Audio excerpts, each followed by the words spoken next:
दोस्तों, स्वागत है आपका हमारे चैनल आर.के. वर्मा में। यात्रा में बुलाखीराम ने अगले नगर में जो अजीब बात देखी थी उसका विवरण इस प्रकार है। नगर के बाजार में बुलाखीराम ने देखा एक राजकुमार रथ पर भिक्षु जैसे वस्त्र पहने थे और यहाँ के लोग उन्हें भगवान बोल रहे थे। उसके बाद वह भगवान नीचे उतरे और भगवान ने कहा, हे आनंद, यह स्थान बौद्ध भिक्षुओं का प्रथम विहार होगा। बौद्ध भिक्षु यहाँ रहकर सन्मार्ग का अन्वेषण करेंगे, यही तथागत की इच्छा है। आनंद ने सिर झुकाया। भिक्षुमंडल जयनाद कर उठा। बुद्ध भगवान धीरे धीरे उठकर नगर के राजमार्ग से आते हुए अम्बपालिका की बाड़ी में आकर अपने आसन पर विराजमान हुए। कुछ दूर एक वृक्ष की जड़ में एक स्त्री स्थिर बैठी थी। भगवान को स्थित देख वह उठी और धीर भाव से प्रभु के सम्मुख आकर खड़ी हुई। भगवान ने उसकी ओर देखा। उस स्त्री ने विनयावंत होकर कहा, बुद्धं शरणं गच्छामि, धम्म शरणं गच्छामि, संघं शरणं गच्छामि। तथागत स्थिर हुए। उन्होंने तत्काल पवित्र जल उसके मस्तक पर सिंचन किया और पवित्र वाक्यों का उपदेश देकर कहा, भिक्षुओं, महासाध्वी का स्वागत करो। फिर जयनाद से दिशाएं गूंज उठीं और अम्बपालिका तथागत तथा अन्य वृद्ध भिक्षुगण को प्रणाम कर वहां से चल दी और फिर नगर के पुरुष उसे न देख सके। बुलाखी उस स्त्री और उस राजकुमार को देखे दंग रह गया और वहां से लौट आया और उस स्त्री के बारे में सोचने लगा जो किसी को नहीं दिखाई दे रही थी और वह कौन थी। बुलाखी सीधा सादा गांव का रहने वाला था। उसने पहले कभी बुद्धं शरणं गच्छामि यह ऐसे शब्द नहीं सुने थे। रात को खाने से फारिग होकर बुलाखी ने पटेल जी का हुक्का भरा और सोने के समय जब बुलाखीराम ने गंगाराम पटेल से इस विषय में पूछा और सारा दृश्य कह सुनाया और अपनी सारी शंका कह डाली, पटेल जी ने कहा, मैं तुझे एक कहानी सुनाता हूँ, तेरे सारे प्रश्नों को जवाब तुझे आज ही मिलेगा, ध्यान से सुन। बुलाखी, यहाँ से कुछ कोस के फासले पर एक नगर है। बैसोड नामक एक बिल्कुल छोटा सा गाँव है जिसमें 30 से 40 घर भूमिहार ब्राह्मणों के और कुछ क्षत्रियों के बच रहे हैं। इस गांव के चारों ओर कोसों तक खंडहर, टीले और पुरानी टूटी फूटी मूर्तियां ढेर की ढेर मिलती हैं, जो इस बात की स्मृति दिलाती हैं कि यहाँ कभी कोई बड़ा भारी समृद्धिशाली नगर बसा रहा होगा। वास्तव में 2500 वर्ष पूर्व यहाँ एक विशाल नगर बसा था जिसका नाम वैशाली था और जो प्रबल प्रतापी लिच्छवी गणतंत्र के शासन में था। वैशाली लिच्छवी गणतंत्र की एक प्रधान नगरी और रियासत थी। नगर व्यापारियों, जौहरियों, शिल्पकारों और भिन्न भिन्न प्रकार के देश विदेश के यात्रियों से परिपूर्ण था। श्रेष्ठचत्वर नगर का प्रधान बाजार था जहां जौहरियों और बड़े बड़े व्यापारियों की कोठियां थीं और जिनकी व्यापारिक शाखाएं समस्त उत्तर भारत में फैली हुई थीं। दुकानदार स्वच्छ परिधान धारण किए पान कुचरते, हंस हंस कर ग्राहकों से बातें करते। जौहरी पन्ना, लाल, मूंगा, मोती, पुखराज, हीरा और अन्य रत्नों की परीक्षा तथा लेन देन में व्यस्त रहते थे।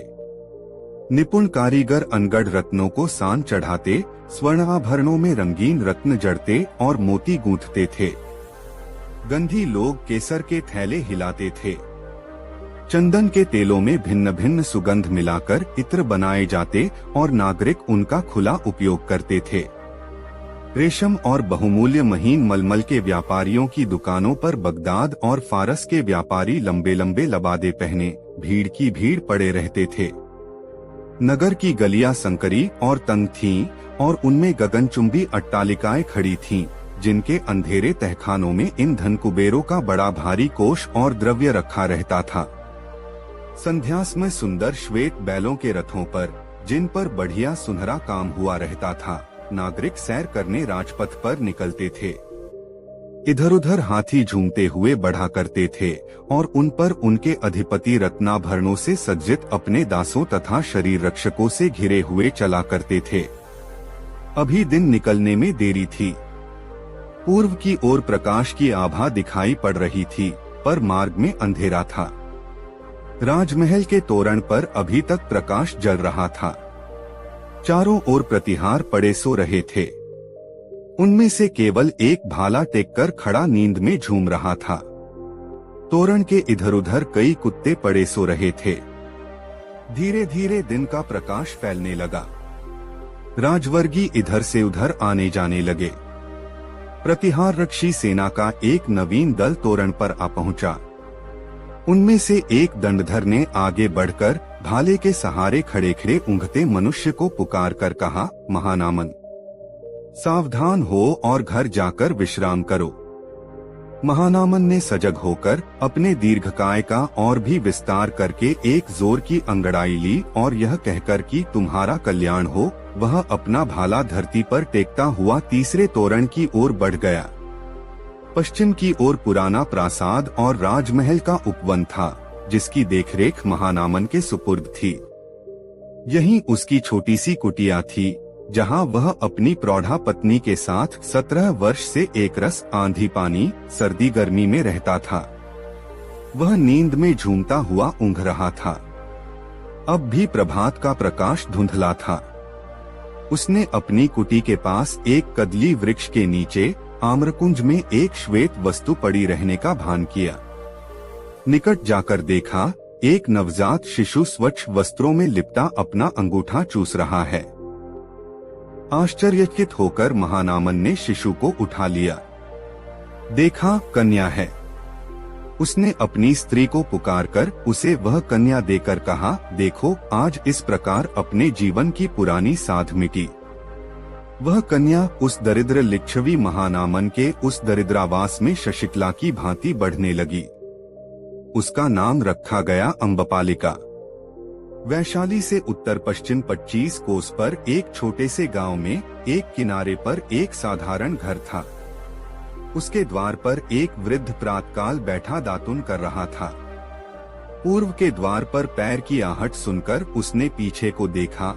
एक चंपक पुष्प की कली के समान एकादश वर्षीय अति सुंदरी बालिका, जिसके घुंघराले बाल लहलहा रहे थे, दौड़ती दौड़ती बाहर आई और वृद्ध को देख उससे लिपटने को लपकी पर पैर फिसलने से गिर गई। वह गिरकर रोने लगी। वृद्ध ने दातुन फेंक दौड़कर बालिका को उठाया, उसकी धूल झाड़ी। बालिका ने रोना रोककर कहा, बाबा, घर में आटा बिल्कुल नहीं है, हम लोग क्या खाएंगे। वृद्ध ने उसे गोद में उठाते हुए कहा, कुछ चिंता नहीं, मैं अभी गेहूं पिसवाने की व्यवस्था करता हूँ। बालिका ने कहा, गेहूं का भी तो एक दाना नहीं है। वृद्ध क्षण भर अवाक रहा। उसने कहा, तब ठहर, मैं अभी शिकार मारकर लाता हूँ। बालिका ने रोककर कहा, नहीं नहीं, मैं पक्षी का मांस नहीं खाऊंगी। वृद्ध महानामन लिच्छवी था और कन्या थी अम्बपालिका। वृद्ध की पत्नी का स्वर्गवास हुए 8 साल व्यतीत हो गए थे। उसके बाद कन्या की परिचर्या में बाधा पड़ती देख महानामन ने राजसेवा छोड़कर अपने ग्राम में आकर बालिका की सेवा शुश्रूषा अबाध रूप से करने का निश्चय कर लिया था। वह गत 8 वर्षों से इसी गांव में रहता था। अम्बपालिका को उसने इस तरह पाला जैसे पक्षी चुग्गा दे देकर अपने शिशु पक्षी को पालता है। परंतु खेद है, धीरे धीरे उसकी छोटी सी कमाई की क्षुद्र पूंजी यत्न से खर्च करने पर भी समाप्त हो ही गई। और फिर धीरे धीरे पत्नी के स्मृति रूप 2-4 क्षुद्र आभूषण भी उदर गुहा में पहुंच चुके। अब आज क्या किया जाए। अब तो आटा भी नहीं, एक दाना गेहूं भी नहीं। वृद्ध की प्राणों की पुतली इस प्रश्न पर चिंतित हो रही है। यह और भी कष्ट का प्रश्न था। पर वृद्ध ने हंसकर कहा, अच्छा अच्छा, मैं अभी गेहूं लिए आता हूँ।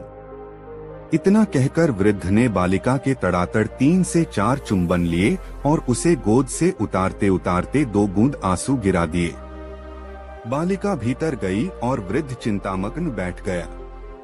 अंततः उसने एक बार फिर महाराज की सेवा में उपस्थित होकर पुरानी नौकरी की याचना करने का निश्चय किया।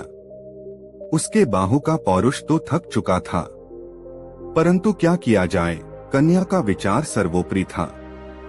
फिर भी वृद्ध के अति गंभीर होने का यही मात्र कारण न था।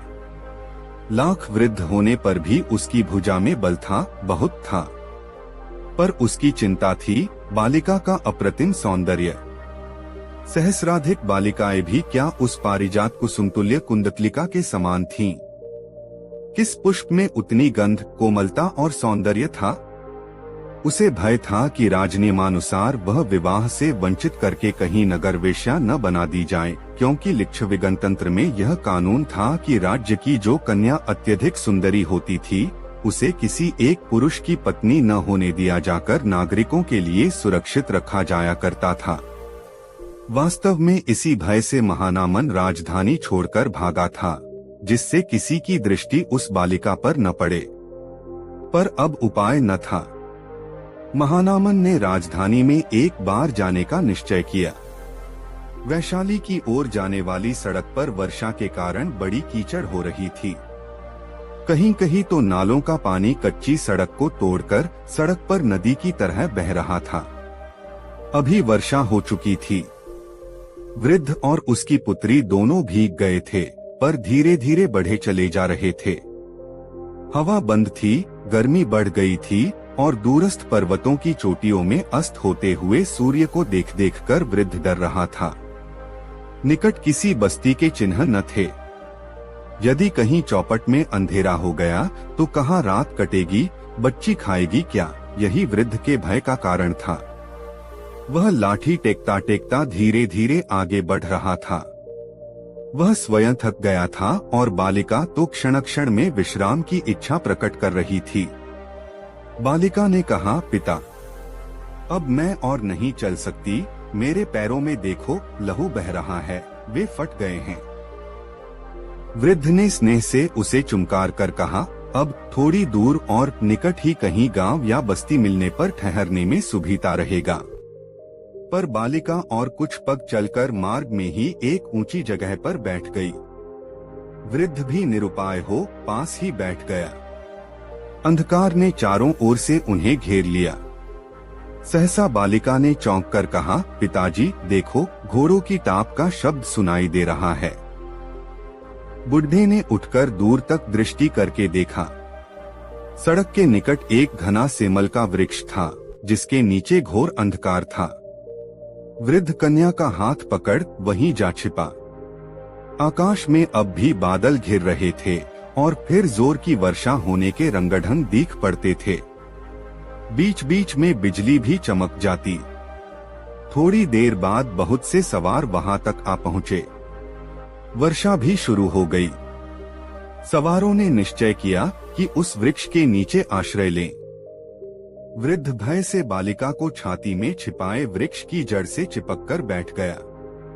सहसा बिजली की चमक में अश्वारोहियों ने वृक्ष के निकट मनुष्य मूर्ति को देखकर कहा, अरे, वृक्ष के निकट यह कौन है? वृद्ध वहां से हटकर चुपचाप खेत में जाने लगा। तत्क्षण एक बर्छा आकर उसकी छाती को विदीर्ण कर गया। वृद्ध एक चीत्कार करके धरती पर गिर गया। बालिका जोर से चिल्ला उठी।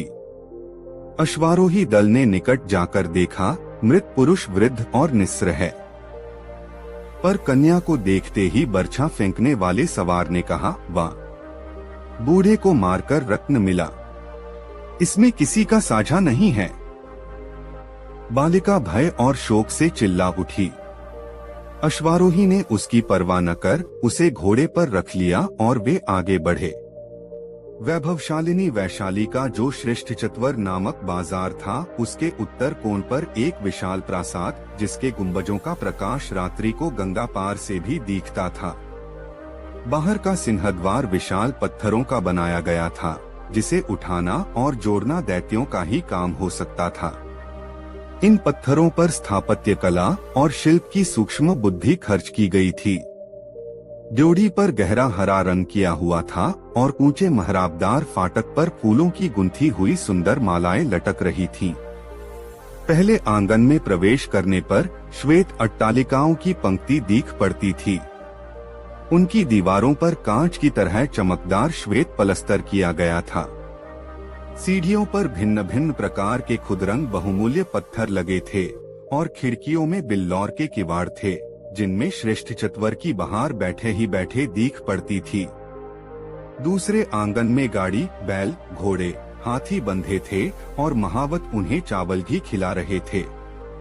तीसरे आंगन में अतिथिशाला तथा आगत जनों के ठहरने का प्रबंध था। यहाँ बहुत सुंदर विशाल पत्थरों के खंभों पर मेहराब खड़े हुए थे। चौथे आंगन में नाट्यशाला और गायन भवन था। पांचवें आंगन में भिन्न भिन्न प्रकार के शिल्पकार और जौहरी लोग नाना प्रकार के आभूषण बना और रत्नों को घिस रहे थे। छठे आंगन में भिन्न भिन्न देश के पशु पक्षियों का अद्भुत संग्रह था। सातवां आंगन बिल्कुल श्वेत पत्थर का बना था और उसमें सुनहरा काम हो रहा था। इसमें 2 भीमकाय सिंह स्वर्ण की मेखलाओं से दृढ़ता पूर्वक बंधे थे और चांदी के पात्रों में पानी भरा उनके निकट धरा था। गृहस्वामिनी अम्बपालिका इसी कक्ष में विराजती थी। संध्या हो गई थी। परिचारक और परिचारिकाएं दौड़ धूप कर रही थीं। कोई सुगंधित जल आंगन में छिड़क रही थी, कोई धूप जलाकर भवन को सुवासित कर रही थी, कोई सहस्र दीपगुच्छ में सुगंधित तेल डालकर प्रकाशित करने में व्यस्त थी। बहुत से माली तोरण और अलिंद पर ताजे पुष्पों के गुलदस्ते और मालाओं को सजा रहे थे। अलिंद में दंडधर अपने अपने स्थानों पर भाला टेक स्थिर भाव से खड़े थे। द्वारपाल तोरण पार अपने द्वार रक्षक दल के साथ सशस्त्र उपस्थित था।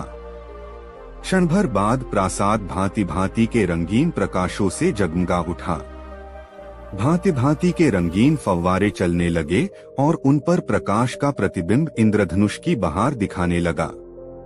धीरे धीरे प्रतिष्ठित नागरिक कोई पालकी में, कोई रथ पर और कोई हाथी पर चढ़कर प्रथम तोरण पार कर आने लगे। परिचारकगण दौड़ दौड़कर अतिथियों को सादर उतारकर भीतरी अलिंद में पहुंचाने तथा उनकी सवारियों की व्यवस्था करने लगे। हाथी, घोड़े, रथ, पालकी आदि वाहनों का तांता लग गया। उनकी भीड़ से बाहर का विशाल प्रांगण भर गया।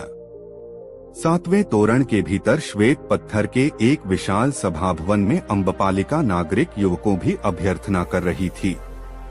वह भवन एक टुकड़े के 64 हरे रंग के पत्थर के खंभों पर निर्मित हुआ था और इस पर रंगीन रत्नों को जड़कर फूलपत्ती, पक्ष तथा वन के दृश्य बनाए गए थे। छत पर स्वर्ण का पत्थर मढ़ा था, जहाँ पर बारीक खुदाई और रंगीन मीना का काम हो रहा था। इस विशाल भवन में दुग्धफेन के समान उज्ज्वल वर्ण का अति मुलायम और बहुमूल्य बिछावन बिछा था। थोड़े थोड़े अंतर से बहुत सी वेदियां पृथक बनी थीं, जहाँ कोमल उपधान, मध्य के स्वर्ण पात्र और प्यालियां, जुआ खेलने के पासे तथा अन्य विनोद सामग्री, भिन्न भिन्न प्रकार के ग्रंथ, बहुमूल्य चित्र तथा अन्य बहुत सी मनोरंजन की सामग्री थी। बुलाखी महाप्रतिहार अलिंद तक अतिथि युवकों को लाता, वहां से प्रधान परिचारिका उसे कक्ष तक ले आती। कक्षद्वार पर स्वयं अम्बपालिका साक्षात रति के समान आगत जनों का हाथ पकड़कर स्वागत करती, एक वेदी पर ले जाकर बैठाती, सुगंध और पुष्पमालाओं से सत्कार करती तथा अपने हाथों से मद्य डालकर पिलाती थी। उस स्वर्गसदन में रूप, यौवन और जीवन के आलोक में अर्धरात्रि तक नित्य ही माधुर्य और आनंद का प्रवाह बहता था। सैकड़ों दासियां दौड़ धूप करके याचित वस्तु तत्काल जुटा देती। फिर कुछ ठहरकर संगीत लहरी उठती। कोमल तंतुवाद्य गंभीर मृदंग के साथ वैशाली के श्रेष्ठी पुत्रों, राजवर्गियों और कुमारों के हृदय को मसोस डालता था। वाद्य की ताल पर मोम की पुतली के समान कुमारियां मधुर स्वर से स्वरताल और मूर्छनामय संगीत गान करती और नर्तकियां ठुमक कर नाचती थीं। उस स्वप्न सौंदर्य के दृश्य को युवक सुगंधित मद्य के घूंट के साथ पीकर अपने जन्म को धन्य मानते थे। अम्बपालिका अब 20 वर्ष की पूर्ण युवती थी।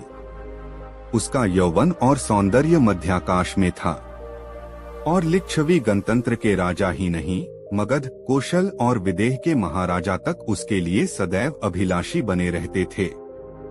इन सभी महानृत्यों की ओर से रत्न, अस्त्र, हाथी आदि भेंट में आते रहते थे और अम्बपालिका अपनी कृपा और प्रेम के चिन्ह स्वरूप कभी कभी ताजे फूलों की एकाध माला तथा कुछ गंध द्रव्य उन्हें प्रदान कर दिया करती थी। विधाता ने मानो उसे स्वर्ण से बनाया था। उसका रंग गोरा ही न था, उस पर सुनहरी प्रभा थी, जैसे चंपे की अविकसित कली में होती है। उसके शरीर की लचक, अंगों की सुडौलता वर्णन से बाहर की बात थी। उस सौंदर्य में विशेषता यह थी कि समय का अत्याचार भी उस सौंदर्य को नष्ट न कर सका था। जैसे मोती का पर्त उतार देने से नई आभा, नया पानी दमकने लगता है, उसी प्रकार अम्बपालिका का शरीर प्रतिवर्ष निखार पाता था। उसका कद कुछ लंबा, देह मांसल और कुछ पीन थे। इस पर उसकी कमर इतनी पतली थी कि उसे कटिबंधन बांधने की आवश्यकता ही नहीं पड़ती थी। उसके अंग प्रत्यंग चैतन्य थे, मानो प्रकृति ने उन्हें नृत्य करने और आनंद भोग करने को ही बनाया था। उसके नेत्रों में सूक्ष्म लालसा की झलक और दृष्टि में गजब की मदिरा भर रही थी। उसका स्वभाव सतेज था, चितवन में दृढ़ता, निर्भीकता, विनोद और स्वेच्छाचारिता साफ झलकती थी। उसे देखते ही आमोद प्रमोद की अभिलाषा प्रत्येक पुरुष के हृदय में उत्पन्न हो जाती थी। जैसा कहा जा चुका है, उसकी रंगत पर एक सुनहरी झलक थी, गाल कोमल और गुलाबी थे, ओंठ लाल और उत्फुल्ल थे, मानो कोई पका हुआ रसीला फल चमक रहा हो। उसके दांत हीरे की तरह स्वच्छ, चमकदार और अनार की पंक्ति की तरह सुडौल, कुछ पीन तथा अनीदार थे। नाक पतली, गर्दन हंस जैसी, कंधे सुडौल, बाहु मृणाल जैसी थी। सिर के बाल काले, लंबे, घुंघराले तथा रेशम से भी मुलायम थे। आंखें काली और कंटीली, अंगुलियां पतली और मुलायम थीं। उन पर उसके गुलाबी नाखूनों की बड़ी बहार थी। पैर छोटे और सुंदर थे। जब वह ठसक के साथ उठकर खड़ी हो जाती तो लोग उसे एकटक देखते रह जाते थे। उसकी भुजाओं और देह का पूर्व भाग सदा खुला रहता था। वैशाली में बड़ी भारी बेचैनी फैल गई। अश्वारोही दल के दल नगर के तोरण से होकर नगर के बाहर निकल रहे थे। प्रतिहार लोग और किसी को न बाहर निकलने देते थे और न भीतर घुसने देते थे। तोरण के इधर उधर बहुत से नागरिक सेना का यह अकस्मात प्रस्थान देख रहे थे। एक पुरुष ने पूछा, क्यों भाई, जानते हो यह सेना कहाँ जा रही है? उसने कहा, न, यह कोई नहीं जानता। अश्वारोही दल निकल गया। पीछे कई सेनानायक धीरे धीरे परामर्श करते चले गए। क्षण भर में संवाद फैल गया। मगध के प्रतापी सम्राट शिशुनागवंशी बिंबसार ने वैशाली पर चढ़ाई की। गंगा के दक्षिण छोर पर दुर्जय मगध सेना दृष्टि के उस छोर से इस छोर तक फैली हुई थी। इस सेना में 10,000 हाथी, 50,000 अश्वारोही और 5 लाख पैदल थे। वैशाली के लिच्छवी गणतंत्र का प्रताप भी साधारण न था। गंगा के उत्तर कोण पर देखते देखते सैन्य समूह एकत्रित हो गया। लिच्छवियों के पास 8,000 हाथी, 1 लाख अश्वारोही और 6 लाख पैदल थे। 3 दिन तक दोनों दल आमने सामने डटे रहे। तीसरे दिन लिच्छवी लोगों ने देखा, उस पार डेरों की संख्या कम हो गई है। निपुण सहस्रों सैनिक घाट से पार आने की तैयारी कर रहे हैं। यह समझने में देर न लगी। दोपहर होते होते मगध सेना गंगा पार करने लगी। लिच्छवी सेना चुपचाप खड़ी रही। जो ही कुछ सेना ने भूमि पर पांव रखा, त्यों ही वैशाली की सेना जय जयकार करते बढ़ चली, मानो सहस्र उल्कापात हुए हों। मेघ संघर्षण की तरह घोर गर्जना करके दोनों सेनाएं भिड़ गईं। मगध सेना की गति रुक गई। बाण, बर्छे और तलवारों की प्रलय मच गई। उस दिन दिन भर संग्राम रहा। सूर्यास्त देख दोनों सेनाएं पीछे को फिरी। 2 मास से नगर का घेरा जारी है। बीच बीच में युद्ध हो जाता है। कोई पक्ष निर्बल नहीं होता। नगर की 3 दिशाएं मगध शिविर से घिरी हैं। बीच में जो सबसे बड़ा डेरा है, उसके ऊपर सोने का गरुड़ ध्वज अस्त होते सूर्य की किरणों से अग्नि की तरह दमक रहा है। उसके आगे एक स्वर्ण पीठ पर गौरवर्ण सम्राट विराजमान हैं।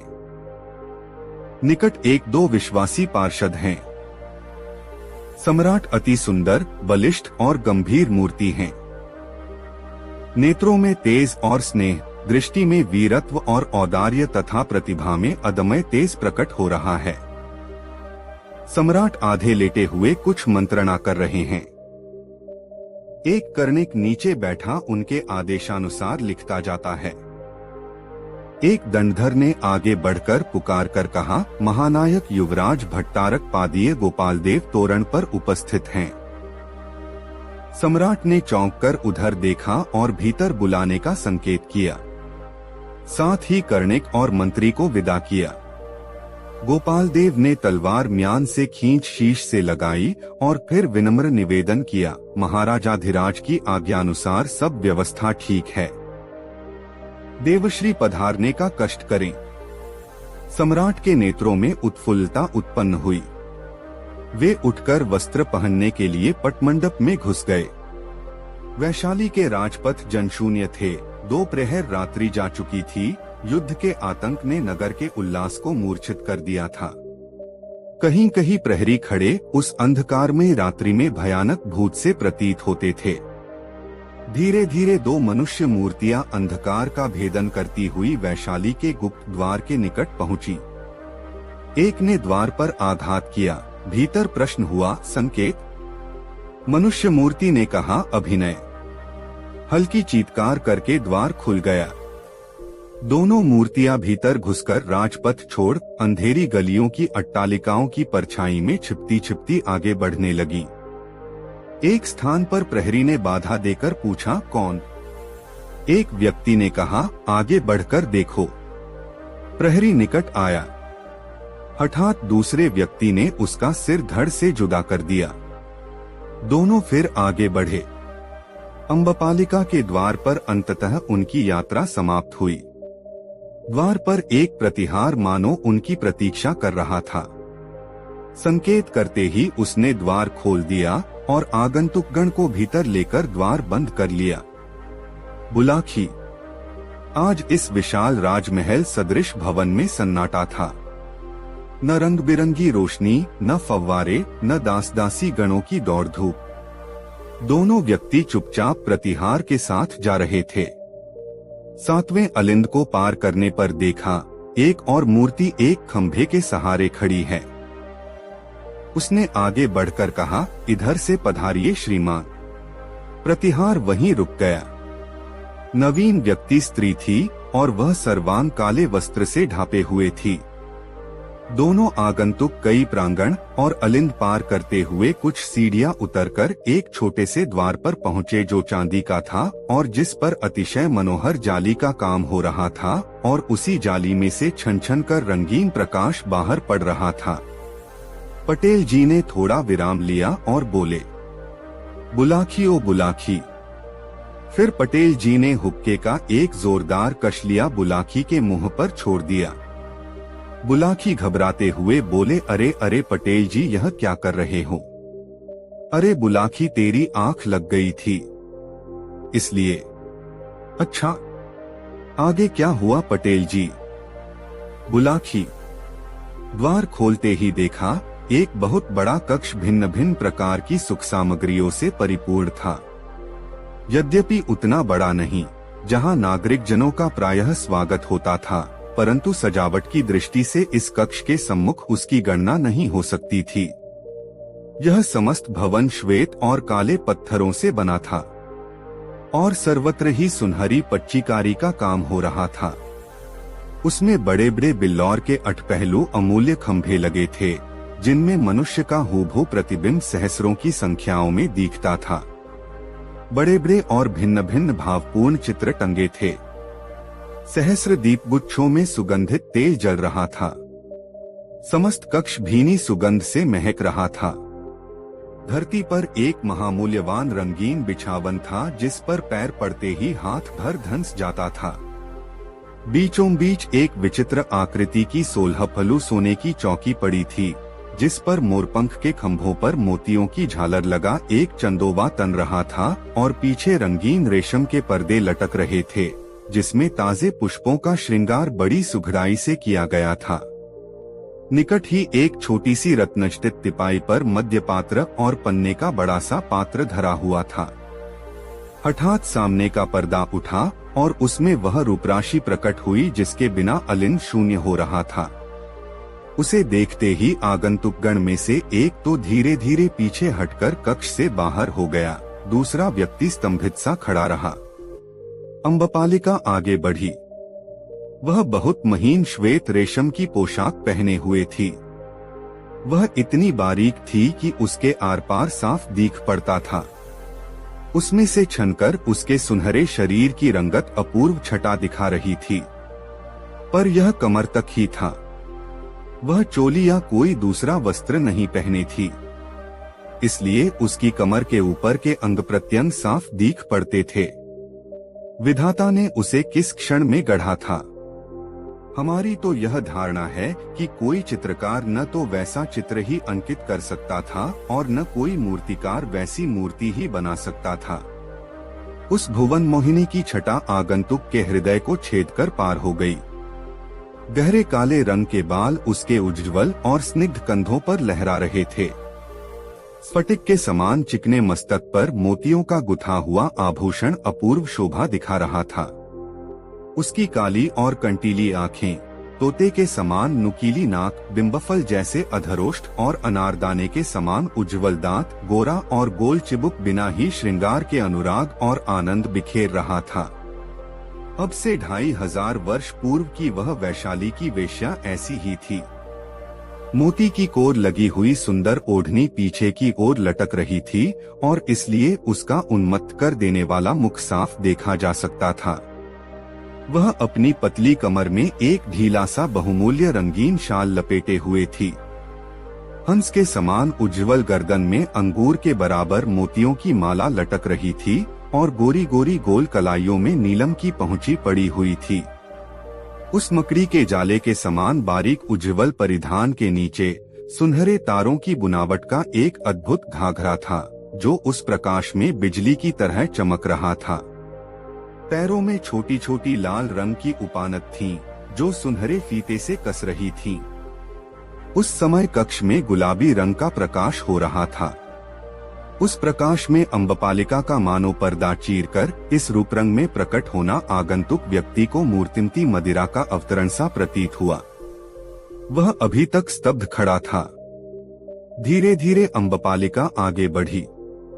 उसके पीछे 16 दासियां एक ही रूप और रंग की मानो पाषाण प्रतिमाएं ही आगे बढ़ रही थीं।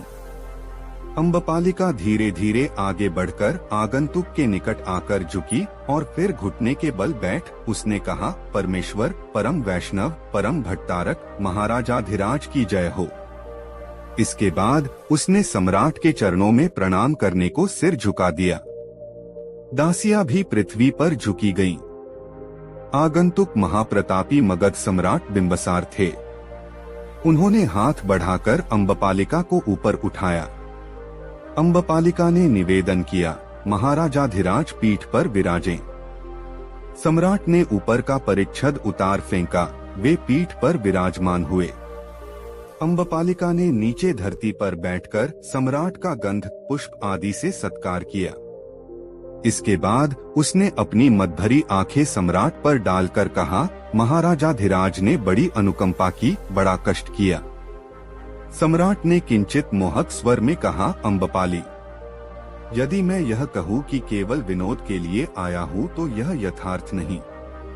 तुम्हारे रूपगुण की प्रशंसा सुनकर स्थिर नहीं रह सका और इस कठिन युद्ध में व्यस्त रहने पर भी तुम्हें देखने के लिए शत्रुपुरी में घुस आया, परंतु तुम्हारा प्रबंध धन्य है।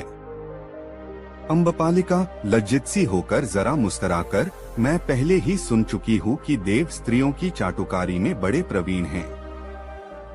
सम्राट चाटुकारी नहीं अम्बपालिके, तुम वास्तव में रूप और गुण में अद्वितीय हो। अम्बपालिका, श्रीमान, मैं कृतार्थ हुई। इसके बाद वह अपने मुक्तावनिंदित दांतों की छटा दिखाते हुए सम्राट की सेवा में खड़ी हुई। सम्राट ने प्याला ले और उसे खींचकर बगल में बैठा लिया। संकेत पाते ही दासियों ने क्षण भर में गायन वाद्य का सरंजाम जुटा दिया। कक्ष संगीत लहरी में डूब गया और उस गंभीर निस्तब्ध रात्रि में मगध के प्रतापी सम्राट उस एक वेश्या पर अपने साम्राज्य को भूल बैठे। 1 वर्ष बीत गया। प्रतापी लिच्छविराज मगध साम्राज्य के आगे मस्तक नत करने को बाध्य हुए। अब वैशाली में उमंग न थी। अम्बपालिका का द्वार सदैव बंद रहता था। द्वार पर कड़ा पहरा था। कोई व्यक्ति न उसे देख सकता था, न उससे मिल सकता था। उसके बहुत से युवक मित्र उस युद्ध में निहत हुए थे, पर जो बच रहे थे वे अम्बपाली के इस परिवर्तन पर आश्चर्यान्वित थे। वे किसी भी तरह उसका साक्षात न कर सकते थे। दूर दूर तक यह बात फैल गई थी।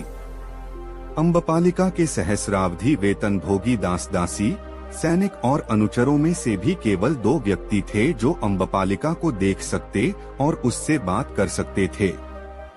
एक प्रधान परिचारिका यूथिका, दूसरा एक वृद्ध दंडधर जिसे भीतर बाहर सर्वत्र आने की स्वतंत्रता थी। सम्राट का आगमन केवल इन्हीं दोनों को मालूम था और वे दोनों ही यह रहस्य भी जानते थे कि अम्बपालिका को सम्राट से गर्भ है। यथासमय पुत्र प्रसव हुआ।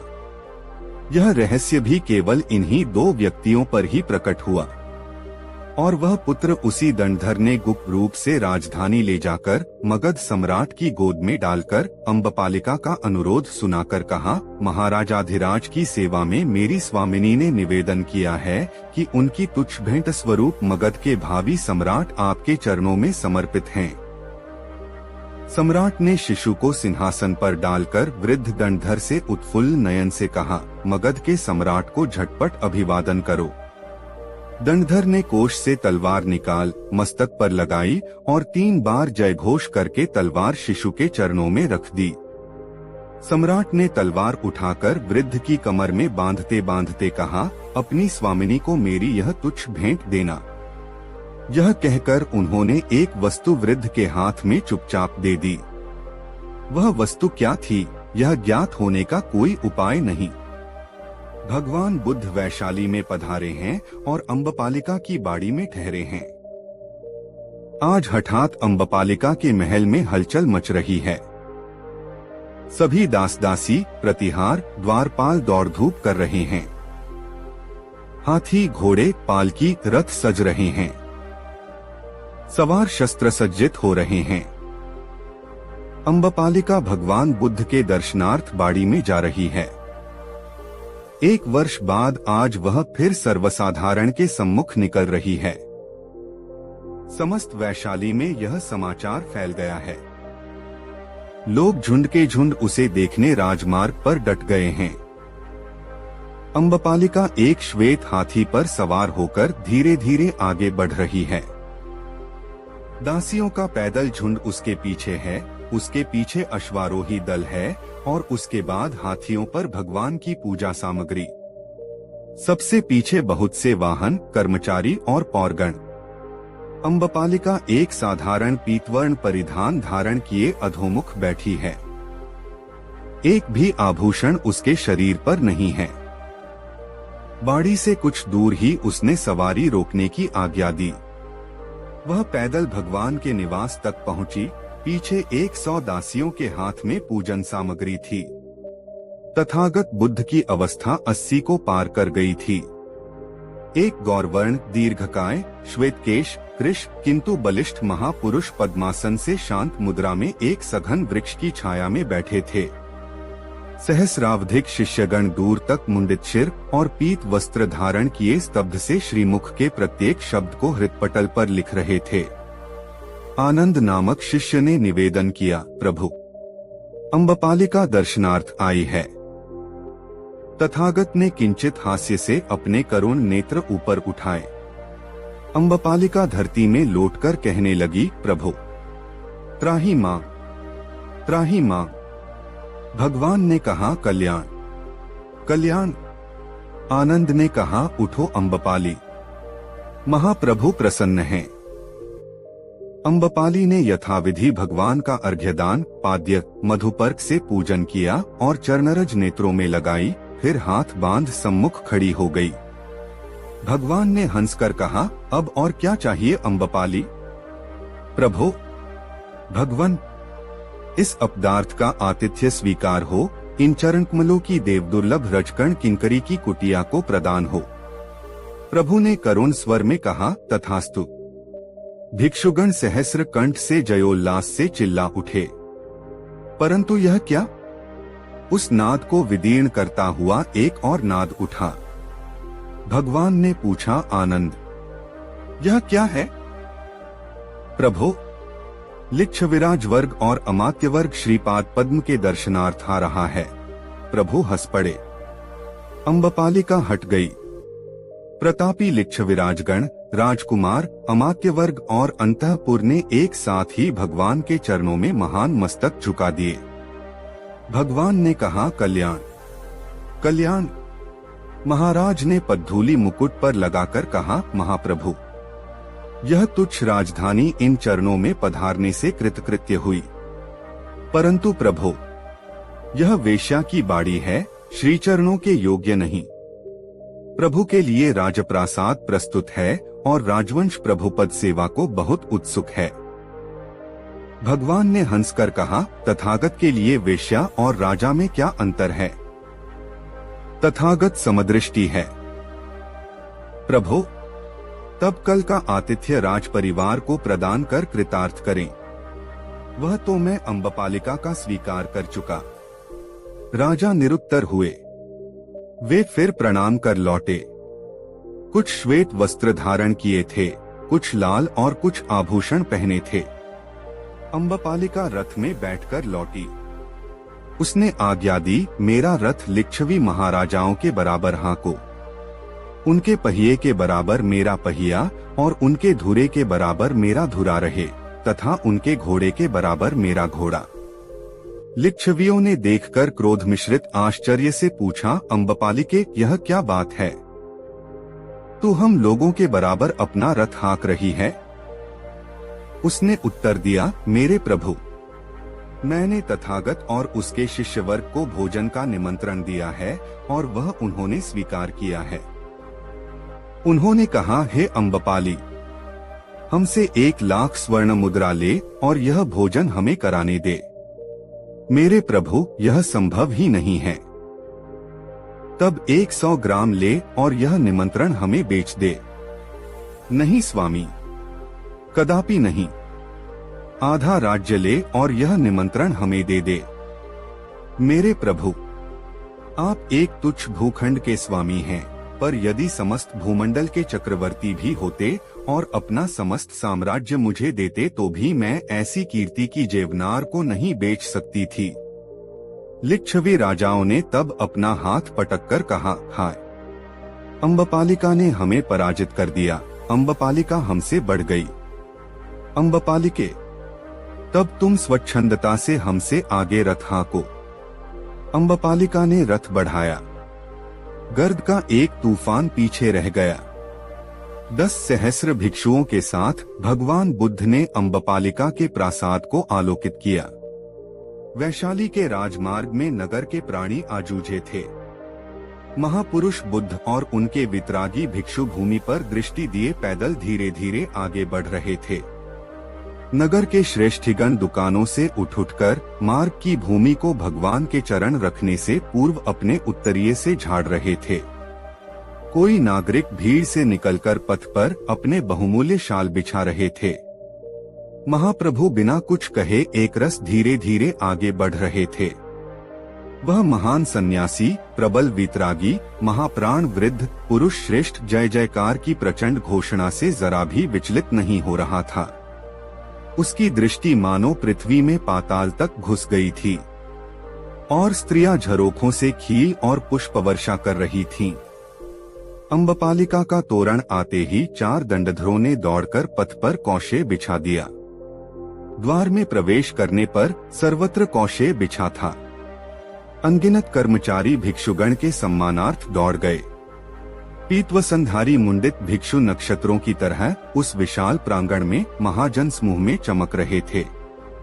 अतिथिशाला में भगवान के पहुंचते ही अम्बपालिका ने 200 दासियों के साथ स्वयं आकर तथागत के चरणों में सिर झुकाया और वहां से वह अपने अंचल से पथ की धूल झाड़ती हुई प्रभु को भीतरी अलिंद तक ले गई। इस समय प्रभु के साथ केवल आनंद चल रहे थे। प्रांगण के मध्य में एक चंदन की चौकी पर शुद्ध आसन बिछा था।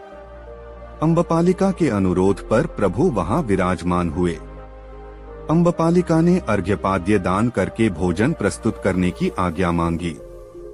आज्ञा मिलते ही अम्बपालिका स्वयं स्वर्ण थाल में भोजन ले आई। अनेक प्रकार के चावल और रोटियां थीं। अम्बपालिका सेवा में करबद्ध खड़ी रही। भगवान ने मौन होकर भोजन किया और तृप्त होकर कहा, बस। अम्बपालिका के नेत्रों से अश्रुधारा बही। प्रभु ज्यों ही शुद्ध होकर आसन पर विराजे, अम्बपालिका ने पृथ्वी में गिरकर प्रणाम किया। भगवान ने कहा, अम्बपालिका, अब और तेरी क्या इच्छा है? प्रभु, एक तुच्छ भिक्षा प्रदान हो। तथागत ने गंभीर होकर कहा, वह क्या है? प्रभु, आज्ञा कीजिए, कोई भिक्षु अपना उत्तरीय प्रदान करे। आनंद ने उत्तरीय उतारकर अम्बपालिका को दे दिया। क्षण भर के लिए अम्बपालिका भीतर गई, परंतु दूसरे ही क्षण वह उसी वस्त्र से अंग लपेटे आ रही थी। उस बौद्ध भिक्षु के प्रदान किए एकमात्र वस्त्र को छोड़कर उसके पास न कोई और वस्त्र था, न आभरण। उसके नेत्रों से अविरल अश्रुधारा बह रही थी। भगवान विमूढ़ उसका व्यापार देख रहे थे। वह आकर भगवान के सम्मुख फिर लौट गई। भगवान ने शुभ हस्त से उसे स्पर्श करके कहा, उठो उठो। हे कल्याणी, तुम्हारी इच्छा क्या है? महाप्रभु, अपवित्र दासी की घृष्टता क्षमा हो। यह महानारी शरीर कलंकित करके मैं जीवित रहने पर बाधित की गई। शुभ संकल्प से मैं वंचित रही। प्रभु, यह समस्त संपदा कलुषित तपश्चर्या का संचय है। मैं कितनी व्याकुल, कितनी कुंठित, कितनी शून्य हृदया रहकर अब तक जीवित रही हूँ, यह कैसे कहूँ? मेरे जीवन में दो ज्वलंत दिन आए। प्रथम दिन के फलस्वरूप मैं आज मगध के भावी सम्राट की राजमाता हूँ, परंतु भगवान, आज के महान पुण्य योग के फलस्वरूप अब मैं इससे भी उच्च पद प्राप्त करने की धृष्ट अभिलाषा करती हूँ। महाप्रभु प्रसन्न हो। जब भगवान की चरणरज से यह घर पवित्र हुआ, तब यहाँ विलास और पाप कैसा? उसकी सामग्री ही क्यों, उसकी स्मृति ही क्यों? इसलिए भगवान के चरणकमलों में यह सारी संपदा, महल, अटारी, धन, कोष, हाथी, प्यादे, रथ, वस्त्र, भंडार आदि सब समर्पित है। प्रभु ने भिक्षा का उत्तरीय मुझे भिक्षा में दिया है। मेरे शरीर की लज्जा निवारण को यह बहुत है स्वामिन। आज से अम्बपाली भिक्षुणी हुई। अब यह इस भिक्षा में प्राप्त पवित्र वस्त्र को प्राण देकर भी सम्मानित करेगी। हे प्रभु, आज्ञा हो। इतना कहकर अविरल अश्रुधारा से भगवत चरणों को धोती हुई अम्बपालिका बुद्ध की चरणरज नेत्रों से लगाकर उठी और धीरे धीरे महल से बाहर चली। महावितराग बुद्ध के नेत्र आप्यायित हुए।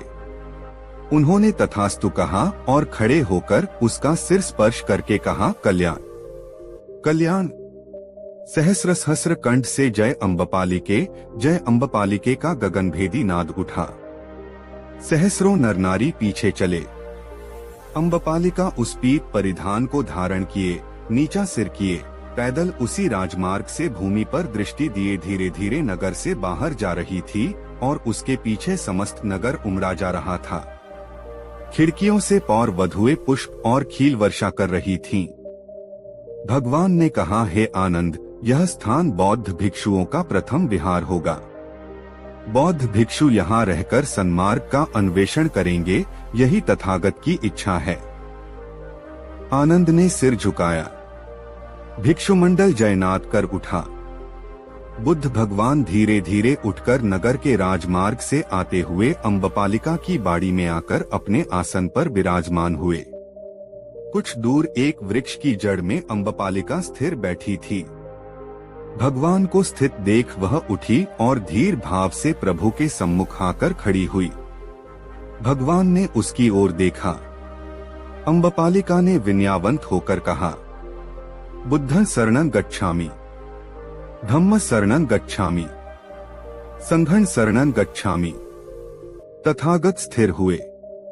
उन्होंने तत्काल पवित्र जल उसके मस्तक पर सिंचन किया और पवित्र वाक्यों का उपदेश देकर कहा, भिक्षुओं, महासाध्वी अम्बपालिका का स्वागत करो। फिर जयनाद से दिशाएं गूंज उठीं और अम्बपालिका तथागत तथा अन्य वृद्ध भिक्षुगण को प्रणाम कर वहां से चल दी और फिर वैशाली के पुरुष उसे न देख सके। बुलाखी, अब तेरी शंका का समाधान हुआ। हाँ पटेल जी, ठीक है, अब सो जा, कल आगे की यात्रा करनी है। थोड़ी ही देर में वे दोनों निद्रा देवी की गोद में समा गए। दोस्तों, गंगाराम पटेल और बुलाखीराम नाई की यह मजेदार कहानी आपको कैसी लगी कमेंट बॉक्स में जरूर बताएं। दोस्तों, गंगाराम पटेल और बुलाखीराम नाई काशी नगरी में पहुंच गए। वहां उन्होंने ठहरने के लिए एक धर्मशाला को चुना और दोनों उसी धर्मशाला में ठहर गए। धर्मशाला में और भी बहुत से यात्री ठहरे हुए थे। गंगाराम पटेल ने बुलाखी को तो पैसे देकर अपने तथा घोड़ों के खाने का सामान लाने के लिए भेज दिया और स्वयं उन यात्रियों से बातें करने लगे। बुलाखी जब सामान लेकर लौटा तो उसने पटेल को बताया कि शहर में मैंने आज एक अनोखी घटना देखी है। तब पटेल ने उसे आश्वस्त किया कि खाने से निवृत्त होकर जब दोनों आराम से बैठ जाएंगे तो अपनी देखी हुई घटना मुझे सुनाना, मैं तुम्हारे प्रश्न का समाधान कर दूंगा। चुनाचे जब वे दोनों भोजन कर चुके और बुलाखी ने उनके लिए हुक्का भरकर रख दिया तो हुक्के से कश खींचकर पटेल ने बुलाखी से कहा, हाँ तो भाई बुलाखीराम, अब बता कि तूने आज शहर में कौन सी अनोखी घटना देखी है।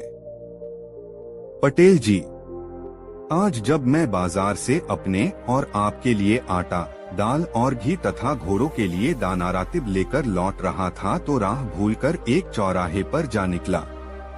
वहां पर मैंने देखा कि वहां यहाँ का राजा और उसके साथ और भी बहुत से आदमी मौजूद थे।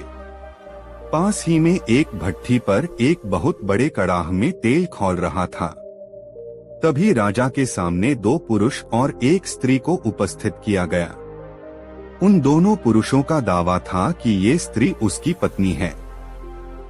कहने का अर्थ यह है कि दोनों पुरुष उस स्त्री पर अपना अपना दावा पेश कर रहे थे।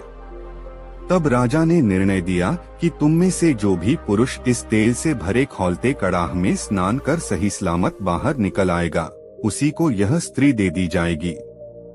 पटेल जी, राजा की यह बात सुनकर उनमें से एक आदमी तो निराश होकर मुंह लटकाकर एक ओर को खड़ा हो गया, जबकि दूसरे आदमी ने अपना जांघिया उतारकर खौलते कड़ाह में छलांग लगा दी। आश्चर्य की बात यह है कि उस खौलते तेल में स्नान करने पर भी उस आदमी का बाल बांका न हुआ और वह सही सलामत कड़ाह से बाहर निकल आया और राजा को उसका वादा याद दिलाया। इस पर राजा ने उस आदमी को तो गिरफ्तार करा लिया और वह स्त्री उस आदमी को दे दी जो तेल में स्नान करने के नाम पर निराश होकर खड़ा हो गया था। अब आप इस रहस्य का वेधन कीजिए कि वादे के अनुसार राजा ने वह स्त्री उस प्रतियोगिता में विजयी व्यक्ति को न देकर दूसरे व्यक्ति को क्यों दे दी। यह सुनकर पटेल बोले, बुलाखी, इस रहस्य को जानने से पहले यह सुन कि वे दोनों आदमी कौन थे, तभी सारी बातें तुझे आराम से समझ में आएंगी।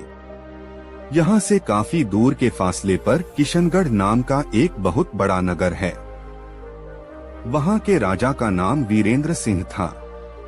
राजा वीरेंद्र का एक पुत्र था जिसका नाम गजेंद्रपाल सिंह था। गजेंद्रपाल का जैसा नाम था वैसा ही वह शक्तिशाली भी था। आए दिन वह आखेट करने के लिए वनों में जाता रहता था। एक दिन राजकुमार आखेट करने के लिए वन में गया तो लौटते समय बड़ी भयानक आंधी में घिर गया। आंधी के कारण वह अपना कार्य भूल गया और एक दूसरे रास्ते पर चल पड़ा।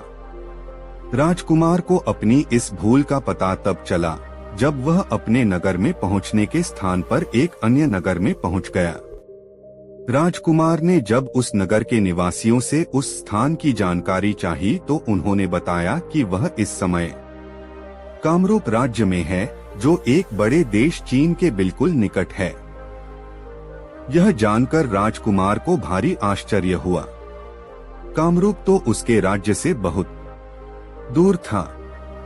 इतनी जल्दी वह कामरूप में कैसे आ पहुंचा? लेकिन फिर उस भयंकर आंधी की याद हो आई। आंधी इतनी तेज थी कि कुछ कदम के फासले पर भी उसे कुछ दिखाई न देता था। हो सकता है वह उसी आंधी में उड़कर यहाँ तक आ पहुंचा हो। कुछ भी हो, अब तो उसे इस स्थिति का सामना करना ही पड़ेगा। ऐसा विचार कर उसने मन में धैर्य धारण किया और नगर में घूमने लगा। यहाँ एक और भी परेशानी उसके सामने आ खड़ी हुई। इस नगर के अधिकांश निवासी यहाँ की स्थानीय भाषा बोलते थे, जो राजकुमार की समझ में नहीं आती थी।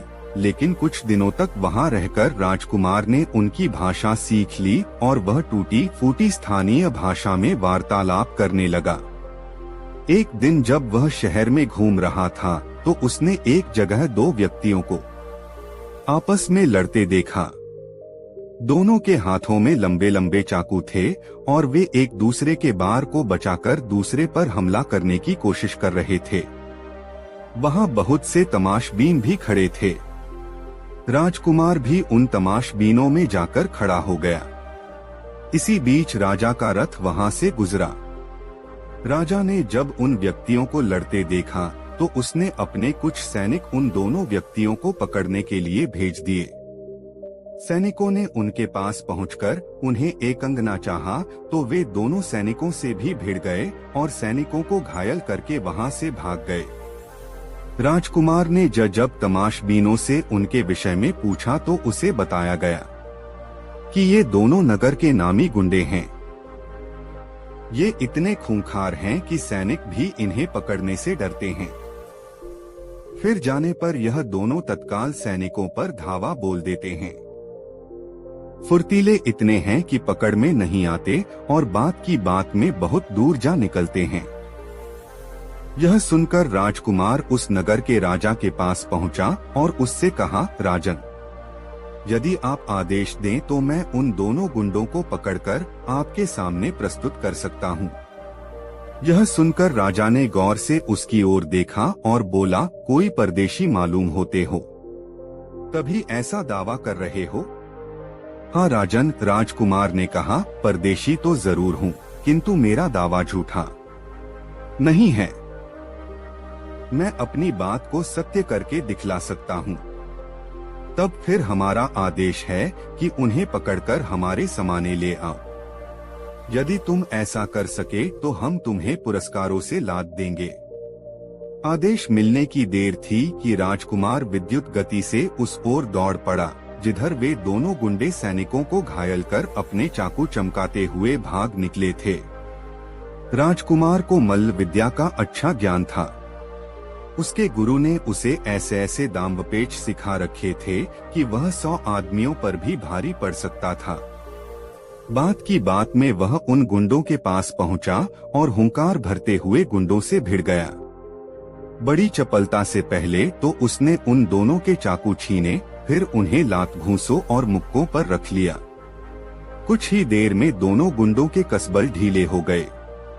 किसी चूहे की भांति उनकी गरदनें पकड़े उन्हें साथ लेकर राजकुमार राजा के पास लौट आया और दोनों गुंडे राजा के सैनिकों के हवाले कर दिए।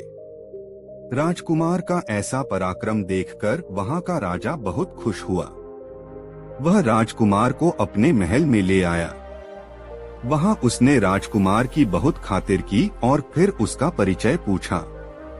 राजकुमार ने जब उसे यह बताया कि वह भी एक राजा का बेटा है, तब तो राजा को और भी खुशी हुई। वह अपनी बेटी के विवाह के लिए बहुत चिंतित रहता था। उसकी इच्छा थी कि उसकी बेटी का विवाह किसी ऐसे नौजवान के साथ हो जो बुद्धि और पौरुष दोनों में ही बेमिसाल हो। उसे ये दोनों गुण इस युवक में नजर आए। एक दिन राजा शिकार करने के लिए निकला। अपने साथ वह राजकुमार गजेंद्रपाल सिंह को भी ले गया। जंगल में एक सिंहों का समूह उन्हें नजर आया। राजा ने सिंह का शिकार करने की इच्छा से अपना घोड़ा उन्हीं सिंहों के समूह की ओर दौड़ा दिया। राजकुमार भी कहाँ पीछे रहने वाला था। शिकार करना तो उसका प्रिय शौक था। आठ वह भी भाला और तलवार लेकर राजा के पीछे पीछे अपने घोड़े को दौड़ाता हुआ चल पड़ा। राजा को घोड़ा दौड़ाते हुए अपनी तरफ आते देखकर सिंहों का समूह चौकन्ना होकर खड़ा हो गया। उनमें से जो दुर्बल सिंह थे वह तो पीछे मुड़कर भाग लिए, लेकिन जो बलवान सिंह थे वे मुकाबला करने को तत्पर हो गए। राजा ने निशाना बांधकर अपना भाला एक सिंह पर चलाया। निशाना चूक गया। भाला सिंह के शरीर को छूता हुआ भूमि में जा गड़ा। क्रोधित होकर सिंह ने उछाल भरी और अपने पंजे की जोरदार थाप घोड़े की थूथन पर जमा दी। वार इतना करारा था कि घोड़ा लड़खड़ा गया। घोड़े के लड़खड़ाने से राजा का संतुलन बिगड़ गया और वह भूमि पर आ गिरा। तभी दूसरा सिंह राजा पर झपट पड़ा। राजा ने फुर्ती से उठकर म्यान में रखी अपनी तलवार निकालनी चाहिए, लेकिन तभी सिंह के पंजे की एक करारी चोट उसे लगी और वह उछलकर दूर जा गिरा। तत्काल ही उसे मूर्छा आ गई। तब तक राजकुमार भी सिंहों के पास पहुंचा। एक सिंह अभी राजा पर झपटने की तैयारी कर ही रहा था कि राजकुमार का फेंका हुआ भाला सनसनाता हुआ उसकी छाती में पैवस्त हो गया। सिंह ने एक भयंकर दहाड़ मारी और वह भूमि पर लोटपोट होने लगा। दूसरा सिंह भी झपटने ही वाला था कि राजकुमार ने उसकी थूथन पर तलवार का वार कर दिया। सिंहों की थूथन उनकी सबसे संवेदनशील जगह होती है। आठ थूथन पर वार होते ही सिंह एकदम घबराकर पीछे हट गया। एक बार उसने अपने साथी सिंह को भूमि में लोटपोट होते देखा और फिर भयभीत होकर घनी झाड़ियों की ओर दौड़ लगा दी। राजकुमार गजेंद्रपाल घोड़े से उतरा। घोड़े की पीठ पर मौजूद छागल से पानी निकाला और राजा के मुंह पर पानी के छींटे मारे। जल के छींटे लगने से राजा को होश आ गया और वह उठकर बैठ गया। उसने कृतज्ञता भरी दृष्टि राजकुमार पर डाली। राजकुमार बोला, उठिए राजन, आज आपने शेर का शिकार कर लिया है। नहीं राजकुमार, यह शिकार मैंने नहीं, तुमने किया है। सिंह के पंजों की चोट खाकर मैं तो अचेत हो गया था। तभी तुम्हारा फेंका हुआ भाला सिंह की छाती फाड़ता उसकी छाती के आर पार निकल गया। आज तुमने मेरी जान बचाई है। महल पहुंचकर मैं तुम्हारे इस उपकार का पुरस्कार तुम्हें अवश्य दूंगा। बुलाखी, कथा तो बहुत लंबी है, मैं तुम्हें संक्षेप में ही सुनाता हूँ। महल में पहुंचकर राजा ने अपनी बेटी का विवाह राजकुमार गजेंद्रपाल सिंह के साथ कर दिया। राजकुमार अपनी पत्नी के साथ कामरूप के राजा के राजमहल में आनंद पूर्वक रहने लगा।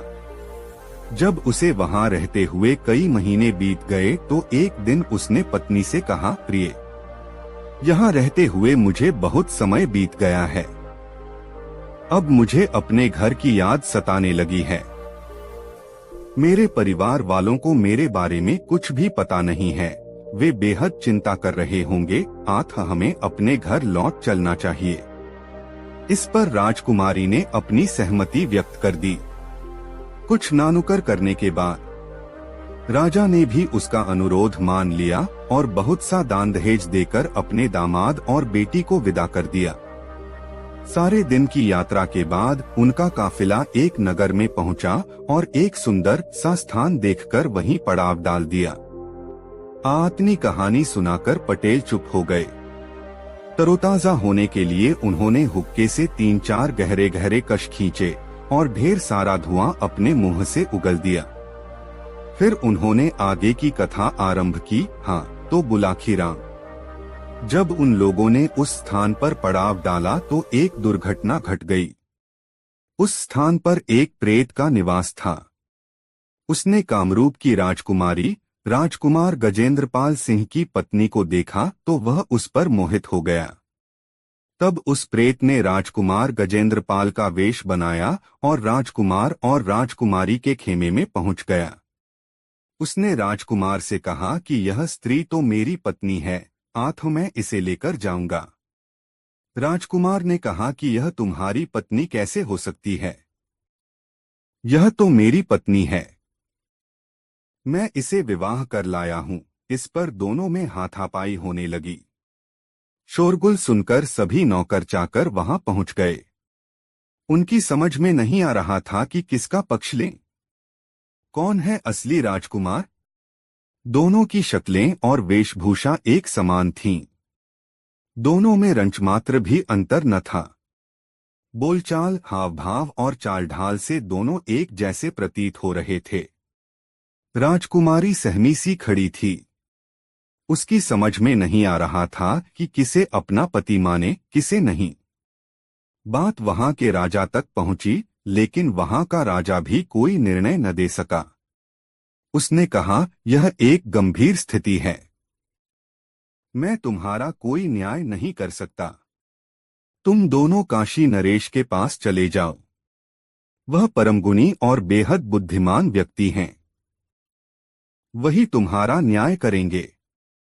राजा की बात मानकर वे दोनों इस नगर में आ गए। यहाँ के राजा ने जब उनके विवाद के विषय में सुना तो अपने बुद्धि बल से उसने फौरन जान लिया कि उन दोनों में से कोई एक अवश्य ही कोई अशरीरी व्यक्ति है, जिसने दूसरे प्रतियोगी का रूप धारण कर लिया है। तब उसने एक भट्ठी तैयार करवाकर एक बड़े से कड़ाह में तेल उबलवाया और उन दोनों से कहा कि तुम में से जो भी प्रतियोगी इस खौलते कड़ाह में स्नान कर सही सलामत निकल आएगा, यह स्त्री उसी को दे दी जाएगी। राजा की यह बात सुनकर बेचारा गजेंद्रपाल सिंह तो निराश होकर एक ओर खड़ा हो गया, लेकिन अशरीर प्रेत फौरन ऐसा करने को तैयार हो गया। आगे की कहानी तुझे मालूम ही है। राजा ने उस राजकुमारी को उसके असली पति के हवाले कर दिया और राजकुमार का वेश धारण किए उस अशरीरी प्रेत को सैनिकों के हवाले कर दिया। यह है सारी कहानी जो तू शाम को देख कर आया है। तो क्या राजा उस प्रेत को जेल में बंद रख सकेगा? सारी कहानी सुनकर बुलाखी ने शंका व्यक्त की। यह तो भविष्य की बात है बुलाखी। वैसे यह नगरी भगवान शिव की नगरी है। यहाँ एक से बढ़कर एक अनेक तंत्र मंत्र के ज्ञाता हैं। उस पिशाच की तो बात ही क्या, यहाँ तो यमराज को भी तंत्रपाश में बांधने की शक्ति रखने वाले अनेक विद्याधर मौजूद हैं। यहाँ का राजा बहुत बुद्धिमान है। वह इस प्रेत को ऐसे ही नहीं जाने देगा। वह इसका जरूर तगड़ा इंतजाम कर देगा, जिससे कि वह प्रेत फिर किसी को परेशान न कर सके। और अब तेरी हर शंका का समाधान हो गया है, इसलिए अब आंख मूंद कर सो रहो। सुबह उठकर पहले गंगा जी में गोता लगाएंगे, फिर भोजनादि से निवृत्त होकर इस पवित्र नगरी के प्रसिद्ध स्थानों को देखेंगे। भगवान विश्वनाथ के दर्शन करेंगे और स्वयं को धन्य मानेंगे। तब अगला दिन कैसे बीतेगा, इसकी सुखद कल्पना करता हुआ बुलाखी राम सो गया। गंगाराम पटेल भी निद्रा देवी की गोद में समा गए। दोस्तों, यह कहानी आपको कैसी लगी कमेंट में जरूर बताएं। ऐसी और नई मजेदार कहानी सुनने के लिए हमारे चैनल आरके वर्मा को सब्सक्राइब जरूर कर लें और यह वीडियो अपने मित्रों को जरूर शेयर करें। वीडियो देखने के लिए आपका बहुत बहुत धन्यवाद। मिलते हैं किसी अगले वीडियो में, तब तक के लिए जय श्री राधे राधे। धन्यवाद।